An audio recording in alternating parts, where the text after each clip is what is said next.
Function class 12 के mathematics का। देखो रिलेशन फंक्शन हम लोग क्लास 11 में पढ़ चुके हैं कि रिलेशन क्या होता है, फंक्शन क्या होता है, उनके सारे टाइप्स और कैटेगरी पढ़े थे। यहाँ पे थोड़ा सा और उसके बारे में जानना है तो उस चीज़ को जान लो। रिलेशन क्या होता है? रिलेशन जो है कोई भी कार्टेशियन प्रोडक्ट होता है उसका एक सबसेट होता है, ये हम लोग जानते हैं। और फंक्शन भी जान रहे हैं कि कोई एक ऐसा क्या बोले, कोई एक ऐसा ऑब्जेक्ट, कोई ऐसा चीज़ जिसमें कुछ इनपुट आता है और कुछ आउटपुट मेरा निकल जाता है, उसको फंक्शन बोला जाता है। ये भी हम लोग जानते हैं, कोई ऐसी डिवाइस। तो यहाँ पे बेसिकली रिलेशन फंक्शन में हम लोग को टाइप्स ऑफ रिलेशन को जानना है, टाइप्स ऑफ फंक्शंस को जानना है। मतलब रिलेशन के दो चार टाइप्स है उनको जानना है, फंक्शंस के 3 टाइप्स है उनको जानना है, और साथ ही साथ कंपोजिशन ऑफ फंक्शन और इन्वर्शन ऑफ फंक्शन को भी जानना है, इन्वर्टिबल ऑफ फंक्शन। अब इसको समझो। सबसे पहले जानते हैं types of relation. Types of relation, types of relation में सबसे पहले ये जान लो कि रिलेशन कितने टाइप्स के होते हैं। पहला रिलेशन होता है तुम्हारा एम्प्टी रिलेशन। पहला रिलेशन कैसा रिलेशन होता है? Empty relation. एम्प्टी रिलेशन एक ऐसा रिलेशन होता है जिसमें कोई भी रिलेशन ही ना हो। यानी हम लोग ऐसा कंसिडर करते हैं कि मेरे पास कोई एक सेट, मान के चलते हैं कि मेरे पास कोई सेट है ए जिसमें 1 2 3 4 5 6 7 8 8 एलिमेंट्स हैं, ठीक है, एक सेट है मेरे पास। अब इस 8 सेट में ए में हमने रिलेशन ये बनाया हुआ है, relation A B such that A is less than 0 and B is greater than 8। ये रिलेशन हमने बनाया हुआ है कि ए जो है वो 0 से छोटा होगा और बी जो है 8 से बड़ा होगा। अब यहाँ पे तुम देखो, इस यहाँ पे जो ये कंडीशन दिया हुआ है, ये जो कंडीशन दिया हुआ है, इस कंडीशन के अकॉर्डिंगली क्या कोई भी मेरा इसमें पेयर रिलेशन का बनेगा? क्या यहाँ पे कोई भी ऐसा वैल्यू है जो 0 से छोटा हो? तो 0 से जब कोई वैल्यू छोटा ही नहीं है तो यहाँ पे ए के जगह पे कुछ नहीं डाला जा सकता है। 8 से बड़ा कोई वैल्यू नहीं है और यहाँ पे बोल रहा है कि b इज ग्रेटर देन 8, तो ये भी पॉसिबल नहीं है। तो इसमें दोनों कंडीशन पॉसिबल है क्या? नहीं पॉसिबल है। तो ये मेरा कैसा रिलेशन हो गया? एम्प्टी रिलेशन हो गया, जिसमें कोई भी जो कंडीशन दिया है वो पॉसिबल ना हो। The condition given for the relation is not possible, then it is known as empty relation. जो condition given। दूसरा होता है यूनिवर्सल रिलेशन। यूनिवर्सल रिलेशन जो है जस्ट इस एम्प्टी रिलेशन का अपोजिट होता है। जैसे इसमें कंडीशन का कोई वैल्यू नहीं था, इसमें कंडीशन का वैल्यू। तो अब देखते हैं यूनिवर्सल रिलेशन की। यूनिवर्सल रिलेशन जो है एम्प्टी रिलेशन का जस्ट अपोजिट होता है। यूनिवर्सल रिलेशन में क्या होता है कि इसी सेट को लेते हैं कि सेट ए है जिसमें 1 2 3 4 5 6 7 8 टोटल 8 एलिमेंट्स हैं। अब इस सेट में हमने रिलेशन ऐसा बनाया हुआ है, relation a, b such that a is greater than equal to 1 और b is less than equal to a। तो ये मेरा कैसा रिलेशन हो गया? एक यूनिवर्सल रिलेशन हो गया, क्योंकि इसमें जो भी सेट में एलिमेंट्स हैं उन सारे के अकॉर्डिंगली मेरा रिलेशन बन सकता है। क्योंकि इसमें बोल रहा है कि मेरा जो a का वैल्यू है वो ग्रेटर देन इक्वल टू 1 होना चाहिए, यानी 1 भी हो सकता है और 1 से बड़ा भी कोई नंबर हो सकता है। और b का वैल्यू जो है 8 या 8 से छोटा होना चाहिए, तो यहाँ पे 8 से छोटा भी सारा वैल्यू है और 8 भी है। तो ये मेरा कैसा रिलेशन हो गया? यूनिवर्सल रिलेशन हो गया। यानी जहाँ पे कंडीशन पॉसिबल है, जिसमें कंडीशन पॉसिबल नहीं है वो एम्प्टी रिलेशन, जिसमें कंडीशन पॉसिबल है वो मेरा क्या हो जाएगा? Universal relation. अब इसी यूनिवर्सल रिलेशन को और एम्प्टी रिलेशन को दोनों को एक साथ बोला जाता है। यूनिवर्सल रिलेशन और एम्प्टी रिलेशन, इन दोनों को एक साथ बोलते हैं ट्राइबल रिलेशन। इन दोनों को एक साथ क्या बोलते हैं? Tribal relation. ट्राइबल रिलेशन मतलब ऐसे रिलेशन जो कि इंपॉर्टेंट है। जैसे यहाँ पे तुम एम्प्टी रिलेशन और यूनिवर्सल रिलेशन को देखो, क्या इससे तुमको रिलेशन के कैटेगरी का थोड़ा अंदाजा लग रहा है? मतलब इसमें तो ऐसा लग रहा है कि एक रिलेशन ऐसा है जिसमें पॉसिबिलिटी नहीं है, एक रिलेशन ऐसा है जिसमें पॉसिबिलिटी है। तो ट्राइबल रिलेशन मतलब ये होता है कि उनका इंपॉर्टेंस बहुत कम होता है, लेस इंपॉर्टेंट रिलेशन होते हैं। किसी भी रिलेशन को हम लोग डिनोट कैसे करते हैं, ये इंपॉर्टेंट बात है। तो डिनोट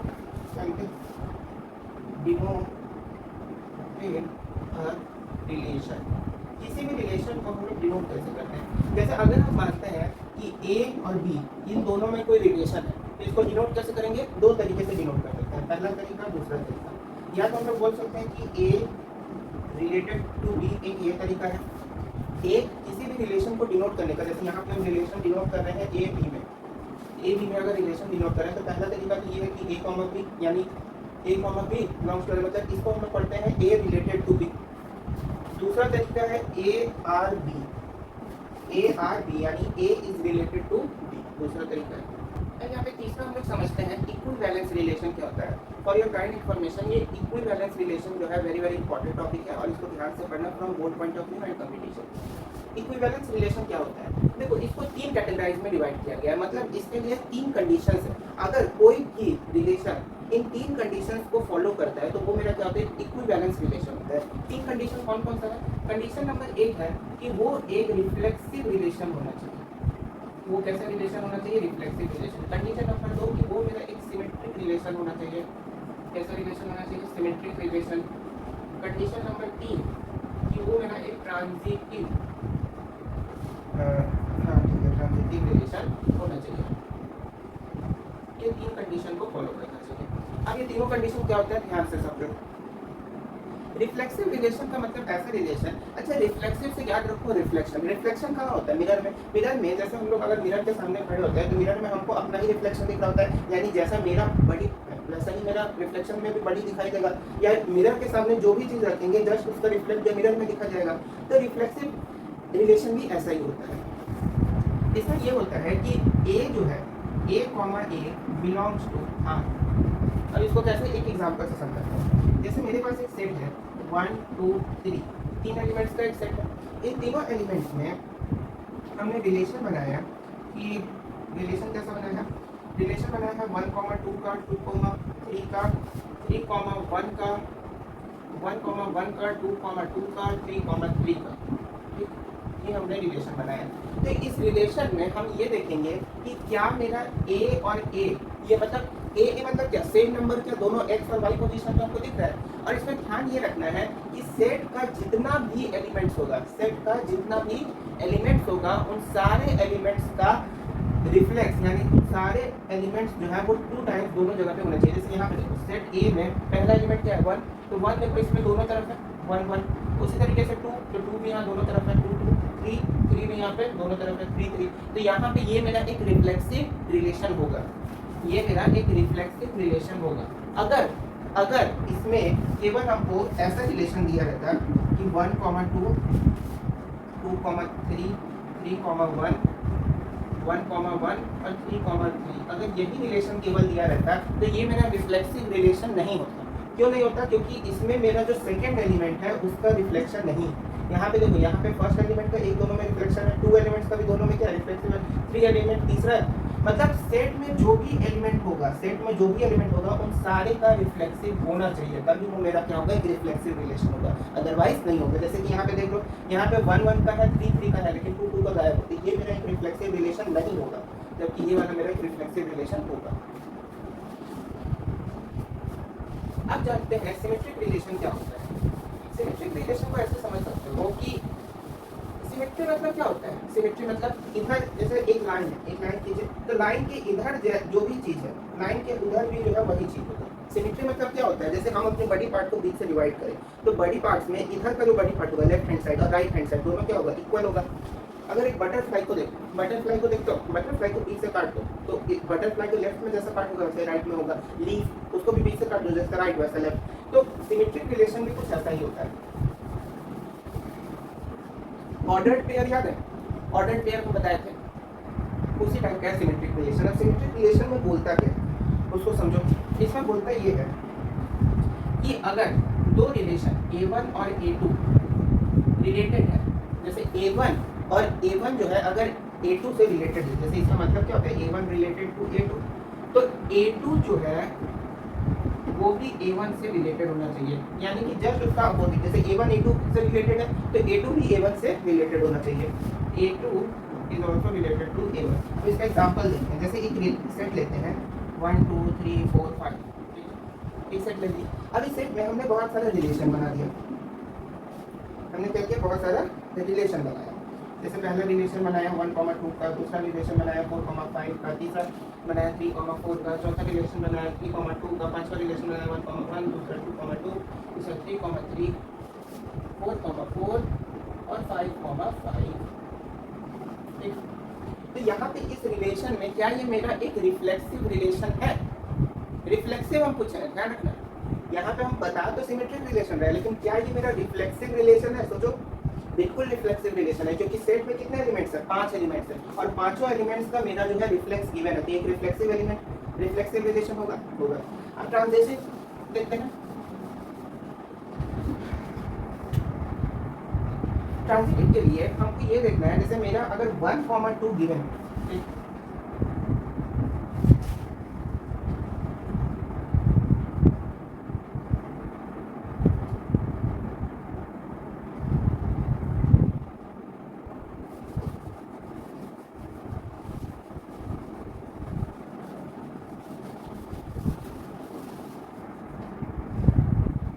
चलिए अब ट्रांजिटिव रिलेशन के एग्जांपल देख लेते हैं। जैसे कि एक सेट लेते हैं जिसमें एलिमेंट्स हैं 3, 4, 5, ठीक।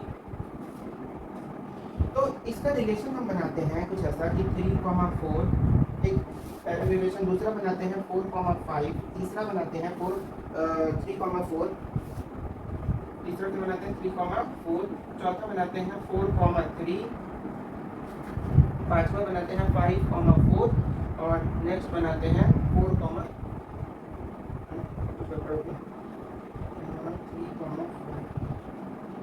5, 3, ठीक है। ये हम जो है रिलेशन बनाते हैं। अब रिफ्लेक्स सिमेट्रिक रिलेशन क्या होता है, इसको ध्यान से समझो। जैसे यहाँ पे देखो, इसमें जितना भी एलिमेंट्स है उन सारे का सिमेट्रिक होना चाहिए, तभी ये जो है मेरा सिमेट्रिक रिलेशन होगा। जैसे रिफ्लेक्स रिलेशन में भी देखे थे कि अगर 1, जैसे सारे एलिमेंट्स का अगर रिफ्लेक्स जो है अगर प्रेजेंट है रिलेशन में, तभी वो रिफ्लेक्स रिलेशन होगा। अगर प्रेजेंट नहीं है तो रिफ्लेक्स रिलेशन नहीं होगा। तो यहाँ पे जैसे 3, 5, तो 3, 5 का 5, 3 मेरा प्रेजेंट है। देखो 3 मतलब बस डिजिट्स को क्या किया गया है, डिजिट्स को इंटरचेंज कर दिए हैं। 3, 5 तो 5, 3, तो इसका जो है सिमेट्री कैसा हो गया, ये हो गया। उसी तरीके से 4, 5 है, 5, 4 भी है मेरे पास, 3, 4 है, 4, 3 भी है मेरे पास। तो ये भाई मेरा यहाँ पे एक सिमेट्रिक रिलेशन है। क्यों सिमेट्रिक रिलेशन है? क्योंकि 3 से 5 का भी मेरे को रिलेशन मिल रहा है, 4 से 5 का भी रिलेशन मेरे को मिल रहा है, और 3 से 4 का रिलेशन भी मुझे मिल रहा है। तो ऑलमोस्ट सारे जितने भी एलिमेंट्स हैं उन सारे का रिलेशन हमको मिल रहा है, और वो भी सिमेट्रिक के साथ। ये मेरा क्या हो गया, एक सिमेट्रिक रिलेशन हो गया। उसी तरीके से ट्रांजिटिव रिलेशन क्या होता है, इसको समझो। ट्रांजिटिव रिलेशन को समझने के लिए हम सीधे एग्जांपल से बताते हैं ट्रांजिटिव रिलेशन क्या होता है, ठीक है। अगर A1, A2 अगर बिलोंग करता है R से, और A2, A3 बिलोंग करता है R से, तो A1, A3 भी को भी R से रिलेट होना होगा। मतलब इस ट्रांजिटिव रिलेशन में ये बोलता है कि अगर दो जो है मेरे पास रिलेशन है, पेयर में 2 पेयर्स के रिलेशन है, अगर वो दोनों एक दूसरे से रिलेटेड है, और जैसे मेरे पास मान लो 3 है, 3 नंबर दिया हुआ है, 3, 4, 5, यही 3 नंबर लेते हैं, 3, 4, 4, 5। अगर 3 और 4 एक दूसरे से रिलेटेड है,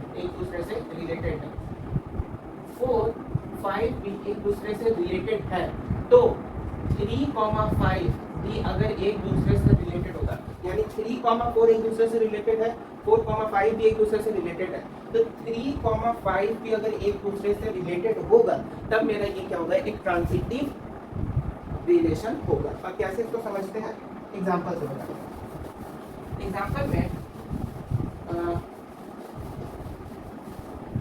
एग्जांपल में जैसे कि 1, 2, 3, 4, 5, 6, ठीक। हम रिलेशन ये बनाते हैं, रिलेशन होगा A, B such that B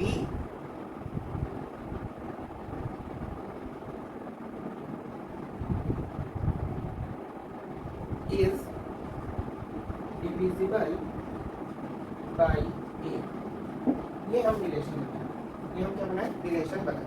तो इस रिलेशन के अकॉर्डिंगली अगर हम चले तो ध्यान से देखो, 1 को अगर हम जैसे 2, 1 का अगर रिलेशन बनाते हैं, किसका रिलेशन बनाते हैं, 2, 1 का, तो 2, 1 का अगर हम रिलेशन बनाते हैं 2, 1, तो 2, 1 एक दूसरे से इस रिलेशन के अकॉर्डिंगली रिलेटेड है कि भाई अगर जो है हम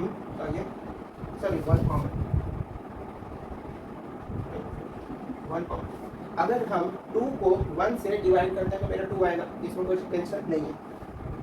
दूसरा रिलेशन हम ये बनाते हैं कि अगर हम 2 को 4 से रिलेट करें, जैसे 2 और 4 अगर रिलेटेड है तो बिल्कुल रिलेटेड है, क्योंकि B के पोजीशन पे क्या है 4 और A के पोजीशन पे क्या है 2, तो 4 जो है 2 से डिविजिबल है, बिल्कुल है। तो ये रिलेशन में मेरा सेटिस्फाई कर रहा है क्राइटेरिया।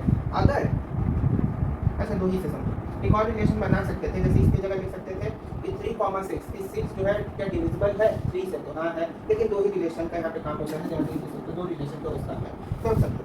तो इसके अकॉर्डिंगली इसको ट्रांजिटिव रिलेशन होने के लिए हमको देखना होगा कि क्या 1 जो है वो 4 से मतलब 4 जो है वो 1 से डिविजिबल है, क्योंकि 1 तो ए पोजीशन पे 4 जो है बी पोजीशन पे है।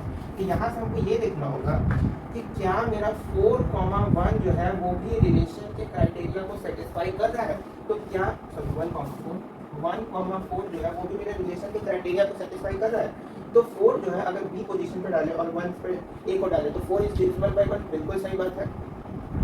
4 इज डिविजिबल बाय 1, सही बात है। तो यहाँ पे यानी कि ये मेरा कैसा रिलेशन हो गया, एक ट्रांजिटिव रिलेशन हो गया, क्योंकि 1,2 जो है वो भी मेरा सेटिस्फाई कर रहा है, 2,4 भी सेटिस्फाई कर रहा है, यानी उन दोनों का 1 और 4 अगर सेटिस्फाई किए तो वो भी रिलेशन के क्राइटेरिया को सेटिस्फाई कर रहा है। तो therefore it is a transitive relation. और हम अभी बताएं कि जो relation reflective relation, symmetric relation और ट्रांजिटिव रिलेशन तीनों को सेटिस्फाई करता है, यानी ऐसा रिलेशन जो कि इन तीनों लॉज को, पहला, दूसरा और तीसरा, इन तीनों लॉज को जो भी रिलेशन सेटिस्फाई करता है वो मेरा एक इक्विवेलेंस रिलेशन होगा। अब समझते हैं टाइप्स ऑफ फंक्शंस को। टाइप्स ऑफ फंक्शंस में हम लोग को टोटली 3 तरह के फंक्शंस को जानना है। पहला फंक्शन है मेरा 1-1 फंक्शन, जिसको कि हम लोग इंजेक्टिव फंक्शन भी बोलते हैं। दूसरा है मेरा ऑन टू फंक्शन, जिसको कि हम सब्जेक्टिव भी बोलते हैं, सब्जेक्टिव। और तीसरा है मेरा 1-1 एंड ऑन टू, जिसको कि हम बाइजेक्टिव फंक्शन भी बोलते हैं, बाइजेक्टिव। अब इसको ध्यान से समझो। 1-1 फंक्शन मेरा क्या होता है? 1-1 फंक्शन वैसा फंक्शन होता है जिसमें एक इनपुट डालेंगे तो एक ही आउटपुट आएगा। जैसे कि इसका एग्जांपल देख लेते हैं। मैंने 2 सेट बनाया, एक ए एक बी। एक सेट में 3 एलिमेंट 1 2 3, इसमें भी 3 है ए बी सी। तो एक जैसे सेट जैसे 1 है तो 1 अगर हम इनपुट डालें तो उसका एक ही आउटपुट आया बी। 2 एक ही इनपुट डाले तो उसका एक ही आउटपुट आया ए। 3 एक इनपुट डाले तो उसका एक ही आउटपुट क्या आया सी। तो ये मेरा कैसा फंक्शन होगा? 1-1 फंक्शन। इसको इंजेक्टिव फंक्शन इसलिए बोलते हैं क्योंकि ये जो है एक ही पॉइंट पे इंजेक्ट हो रहा होता है, क्योंकि एक बार में ये एक ही आउटपुट दे सकते हैं, इसलिए इसको इंजेक्टिव फंक्शन भी बोला जाता है। इसमें एक छोटा सा टर्म आता है मेनी मोड। क्या बोले? Many mode. मेनी मोड क्या होता है इसको समझो। मेनी मोड का मतलब, जैसे 1-1 का मतलब क्या होता है? एक इनपुट एक आउटपुट। मेनी मोड का मतलब होता है 1 इनपुट मल्टीपल आउटपुट। जैसे इसका एग्जांपल अगर हम यहाँ पे देखते हैं तो जैसे ये मेरे पास एक रिलेशन है, set A set B, 1 2 3 A B C. तो 1 अगर हम इनपुट डाल रहे हैं तो मेरा ए भी रिजल्ट आ रहा है और बी भी रिजल्ट आ रहा है। 2 जैसे इनपुट डाल रहे हैं तो उसमें मेरा बी रिजल्ट आ रहा है, 3 इनपुट डाल रहे हैं उसमें सी आ रहा है। तो ऐसा फंक्शन जिसमें एक इनपुट डालें यानी 1 और आउटपुट कितना आया 2, ए और बी। जैसे यहाँ पे देखो इनपुट कितना डाल रहे हैं 1, आउटपुट कितना आ रहा है 2, ए और बी। तो ये मेरा कैसा फंक्शन हो जाएगा? मेनी मोड फंक्शन हो जाएगा। दूसरा फंक्शन आता है onto function. Onto function को हम लोग सब्जेक्टिव फंक्शन भी बोलते हैं। इसमें हमको इनपुट से कोई लेना देना नहीं होता है। ऑन टू फंक्शन हमेशा ध्यान रखना है, हमेशा इसमें आउटपुट पे ही हम लोग को ध्यान केंद्रित करके रखना होता है, आउटपुट फंक्शन की तरफ। कैसे? ध्यान से समझो। जैसे 2 मेरा सेट है ए बी, सेट ए में 3 एलिमेंट, सेट बी में 3 एलिमेंट है। ध्यान इसमें ये रखना होता है कि इसकी तरफ केवल आउटपुट फंक्शन की तरफ, यानी आउटपुट में जो भी रिजल्ट है हमको केवल उसी पे ध्यान रखना है। हमको ध्यान ये रखना है कि आउटपुट में जितने भी एलिमेंट्स हो वो सारे मैप तो मतलब वो सारे एलिमेंट्स, मतलब ऐसा नहीं कि कोई भी एलिमेंट्स छूट जाए। जैसे 1 जो है ए को मैप है, 2 जो है बी को मैप है, 3 जो है सी को मैप है।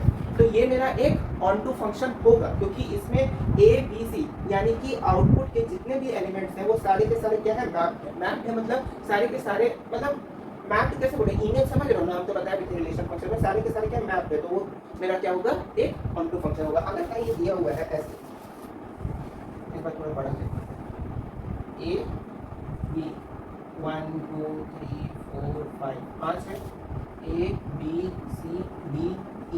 अगर 1 जो है बी से मैप्ड है, 2 जो है डी से मैप्ड है, 3 जो है ए से मैप्ड है, 4 जो है बी से मैप्ड है, 5 जो है वो मेरा डी से मैप्ड है। तो ये मेरा ऑन टू फंक्शन नहीं होगा। ऑन टू फंक्शन क्यों नहीं होगा? क्योंकि इसमें हम आउटपुट साइड में देख सकते हैं कि मेरा जो सी एलिमेंट है और ई एलिमेंट है ये मेरा मैप्ड नहीं है। मतलब ये जो है किसी भी एरो से मैप्ड टू नहीं है। जैसे 4 जो है वो बी से मैप टू है एरो के जरिए, लेकिन सी और ई मेरा मैप टू नहीं है। तो ये मेरा ऑन टू फंक्शन नहीं होगा। मतलब ऑन टू फंक्शन में आउटपुट साइड में जितने भी एलिमेंट्स हैं वो सारे के सारे मैप टू होने चाहिए। One one and onto function यानी दोनों बाइजेक्टिव, यानी इन दोनों का मिक्सचर जो है उसको हम लोग बोलते हैं बाइजेक्टिव फंक्शन। बाइजेक्टिव फंक्शन कैसा होता है उसको ध्यान से समझते हैं। ऐसा फंक्शन जो कि इन तीनों मतलब इन दोनों क्राइटेरिया को सेटिस्फाई कर रहा हो, यानी वन वन भी हो और वन टू भी हो। वन वन मतलब कि पहला कंडीशन कि ये जो है एक इनपुट पे एक रिजल्ट दे रहा हो, और दूसरा कि जितना भी रिजल्ट ये दे रहा है वो सारे के सारे बी सेट के, यानी सेट बी के जितने भी एलिमेंट्स आउटपुट में उन सारे से मैप है। जैसे कि एग्जांपल में यही वाला ले लो ना, A B C X Y Z, A B A Y B C, तो ये मेरा कैसा रिलेशन होगा, एक वन वन, यानी ये मेरा एक बाइजेक्टिव रिलेशन होगा, यानी one one and onto relation होगा, क्योंकि इसमें देखो बी सेट का सारा एलिमेंट जो है वो मैप्ड है, यानी कि ये मेरा ऑन टू के क्राइटेरिया को सेटिस्फाई कर रहा है, और साथ ही साथ हर एलिमेंट का एक इनपुट पे एक आउटपुट है। जैसे ए इनपुट पे वाई आउटपुट है एक रिजल्ट, बी इनपुट पे एक रिजल्ट है एक्स, सी इनपुट पे एक रिजल्ट है जेड, तो ये मेरा वन वन क्राइटेरिया को भी सेटिस्फाई कर रहा है, वन इनपुट पे वन आउटपुट, तो ये मेरा कैसा फंक्शन हो जाएगा, बाइजेक्टिव फंक्शन, यानी one one and onto function. जैसे यहाँ पे देखो ये भी मेरा एक one one onto function होगा, क्योंकि इसमें एक इनपुट पे एक आउटपुट है और सारे एलिमेंट्स जो है आउटपुट के वो मैप, जिसके कारण ये भी मेरा कैसा एक एग्जांपल हो जाएगा किसका, one one and onto function का। चलिए हम जानते हैं कंपोजिशन ऑफ फंक्शन और इन्वर्टिबल फंक्शन क्या होता है। कंपोजिशन ऑफ फंक्शन में सबसे पहले ये डायग्राम कितने लोग को अपनी बुक में दिख रहा है, दिख ही रहा होगा, एनसीईआरटी बुक में गिवन है ये डायग्राम। इस डायग्राम को समझो, ये कंपोजिशन फंक्शन का ही डायग्राम है। इसमें बोल ये रहा है कि मेरे पास कोई एक फंक्शन है, ठीक है, कोई भी इसमें बोल रहा है कि मेरे पास कोई एक एलिमेंट है x, इस एलिमेंट x पे हमने क्या किया, एक फंक्शन लगाया, और उस फंक्शन के कारण जो रिजल्ट आया उसको क्या बोला fx। फिर उस fx जो रिजल्ट आया उस पे अगेन एक फंक्शन लगाया, और उसके बाद रिजल्ट क्या आया, g टाइम्स ऑफ fx। तो इसको हम लोग डायरेक्टली, इनडायरेक्टली तो ऐसे गया, डायरेक्टली अगर जाता है तो इसको हम लोग बोलते हैं GOF मतलब क्या होता है, गॉफ। जैसे इसको एक एग्जांपल के थ्रू समझाते हैं तो ज़्यादा अच्छे से क्लियर होगा। जैसे गॉफ का एक एग्जांपल देखना है कि जैसे एग्जांपल एक बताते हैं तो ज़्यादा अच्छे से क्लियर होगा। जैसे मेरे पास अगर दिया हुआ ठीक कि x का वैल्यू कितना है, क्या बोले, जैसे दिया हुआ है कि x का वैल्यू मेरे पास 60 डिग्री है, ठीक, x का वैल्यू क्या है 60 डिग्री है, और हमको फंक्शन दिया हुआ है कि f ऑफ x मेरा जो है tan 60 degree, f of x मेरा क्या है tan x है। तो यहाँ पे f ऑफ x का जो वैल्यू है, यानी x का वैल्यू 60 डिग्री, तो tan 60 डिग्री अगर यहाँ पे डालेंगे tan 60 डिग्री, वो क्या आ जाएगा मेरा √3। फिर ये जो √3 आया उस पे जो है अगेन एक फंक्शन लगेगा, उस √3 पे क्या लगेगा, अगेन एक फंक्शन लगेगा। मतलब हमको एक एलिमेंट गिवन था, उस एलिमेंट पे हमने क्या किया, एक फंक्शन दिया था, उस फंक्शन में उस एलिमेंट को डाला, यानी इनपुट को डाले, और आउटपुट जो है हमको मिला। फिर वो जो आउटपुट मिला उस आउटपुट को अगेन जो है उस आउटपुट को अगेन इस फंक्शन में डालेंगे, तो हमको रिजल्ट क्या मिल जाएगा, g ऑफ √3। तो ये मेरा क्या हो गया, g ऑफ √3 किसका रिजल्ट था, तो fx का था, इसीलिए इसको बोला जाता है g ऑफ f, यानी गॉफ क्यों बोलते हैं इसको, क्योंकि fx फंक्शन का g, देखो g जो है वो किसका, g पे fx फंक्शन पे जो फंक्शन लग रहा है वो क्या है मेरा g फंक्शन, fx पे जो मेरा फंक्शन लग रहा है वो g लग रहा है, और किस पे लग रहा है, तो fx पे, तो इसी को शॉर्ट में बोला जाता है g ऑफ, यानी g पे f पे g का फंक्शन। और इसमें ध्यान से ये बात रखनी है कि GOF कभी भी इक्वल टू नहीं होगा FOG के, यानी अगर इसको हम रिवर्स लेके चलें, इसको हम क्या करें, रिवर्स लेके चलें, इसका कतई मतलब नहीं है कि GOF जो है FOG के बराबर होगा। तो कंपोजिशन ऑफ फंक्शन कुछ समझ में आ गया, कुछ अच्छा से समझ में आ गया होगा कि कोई भी मेरे पास एक एलिमेंट दिया है, उस पर एक फंक्शन लगा, उसका जो आउटपुट आया फिर उसको जो है अगेन एक फंक्शन में डाले, और उसके बाद जो रिजल्ट आया that is the final result. यानी फंक्शन एक एलिमेंट था, उस पर फंक्शन लगा, फंक्शन से जो रिजल्ट आया उसको फिर एक और फंक्शन में डाल दिया, मतलब फंक्शन पहला जो फंक्शन लगाया था उस पर एक और फंक्शन लगा उसके रिजल्ट का, तो वो चीज़ क्या होता है मेरा कंपोजिशन ऑफ फंक्शन, यानी फंक्शन को क्या करें, कंपोज कर रहे, बना रहे हैं। तो ये हो गया composition of function. Invertible function क्या होता है, अब इन्वर्टिबल फंक्शन बहुत आसान है, कोई भी फंक्शन इन्वर्टिबल तब होगा जब वो एक बाइजेक्टिव फंक्शन हो। बाइजेक्टिव मतलब अभी बता कि जो 1 1 और ऑन टू दोनों रिलेशन को सेटिस्फाई करता है वो मेरा कैसा रिलेशन होगा, बाइजेक्टिव, और वही मेरा एक इन्वर्टिबल फंक्शन भी होगा।